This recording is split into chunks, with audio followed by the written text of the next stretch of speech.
Well, a full-blown war could overwhelm the Iron Dome, the cornerstone of Israel's defense system. That is according to US officials. Little surprise that rare warning came down in a week when we have seen increased signs of an expanding war on the Israel-Lebanon border. Let's take a closer look. This very latest round of hostility kicked off with this video.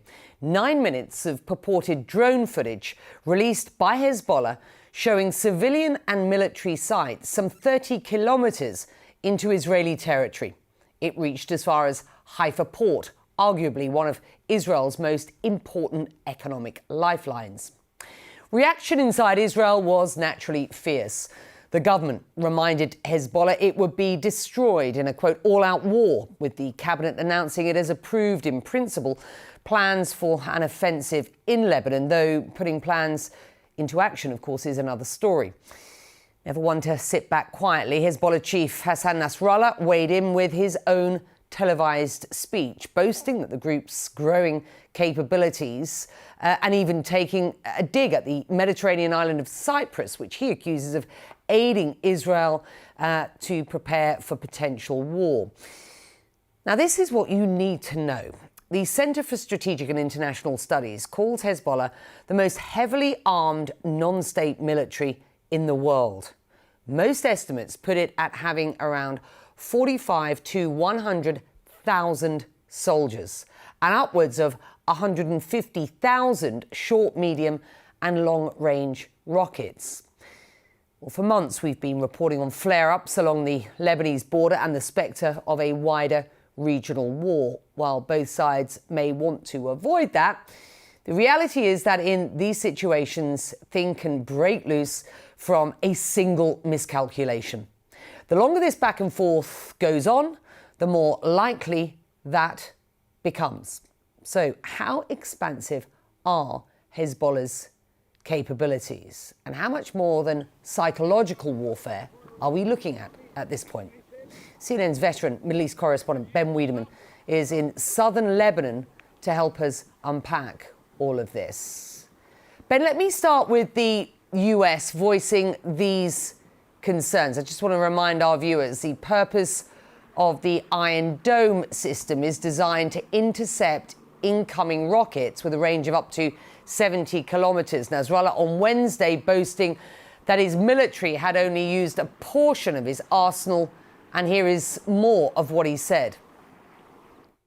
وهو يعرف أنه لن يكون هناك مكان في الكيان بمنأى عن صواريخنا ومسيراتنا. Washington concerned that Hezbollah could overwhelm this Iron Dome system. Multiple sources have told CNN that. Could Hezbollah easily overwhelm this system? Becky, I don't think it could overwhelm the system, but it definitely could punch some serious holes in it. I mean, for one thing, what we've seen since October is that Hezbollah has been focusing specifically on knocking out Israel's surveillance equipment that keeps an eye on what's going on the other side of the border. And for instance, we saw that 9-minute video of a drone over Haifa collecting all sorts of intelligence on sensitive military positions. We saw also recently a video put out by Hezbollah showing them knocking out an Iron Dome battery. Just last night, Hezbollah on its Telegram program channel put out a video of some sort of projectile knocking down what's called the drone dome, an anti-drone system. So clearly, Hezbollah has the capability to really knock holes in that critical defense for Israel.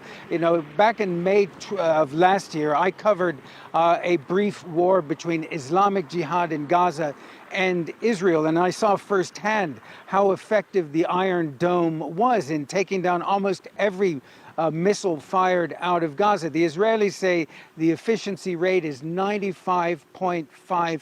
100%. But Islamic Jihad and Hamas are completely different creatures than Hezbollah. Now, earlier, Becky, you were talking about the numbers, perhaps 40, 50, 100,000 fighters Hezbollah has, but it's not necessarily the numbers that count. Lots of non-state actors have lots of fighters, lots of countries have lots of soldiers. But what I've seen over the years, going back to the 1990s, when Hezbollah was fighting Israel in the south of Lebanon, trying to drive the Israelis out, what was clear is that these fighters were, for one, dedicated to the cause, and another, very well trained and highly disciplined as well. I've come in contact with, ragtag militias in Africa, the Middle East, elsewhere. But in terms of just organization and discipline, there's really nothing that compares with Hezbollah. So their ability to use high technology, to use laser-guided missiles and other sophisticated systems could easily knock out a variety of Israel's defense systems, parts of it. I doubt the entirety of it, but certainly enough to expose a large part of the population of northern Israel to Hezbollah's weaponry. Becky?